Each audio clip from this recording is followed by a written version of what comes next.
Huwag kayo mag-start ng online marketing or social media marketing na hindi nyo pa pinupulido yung final product. Huwag kayo mag-boost ng oras doon. Mag-boost kayo ng oras para ma-finalize nyo yung product.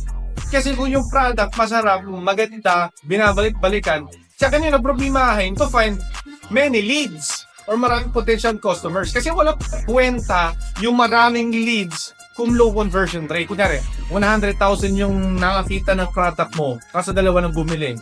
Kasi bakit yung product mo mali yung reframing mo So bago ka mag-scale sa online or sa social media marketing, bago ka magpakilala, bago ka magpasikat and everything, ang kailangan mo muna problemahin, yung product mo ba, established na ba? Okay na ba yung offer?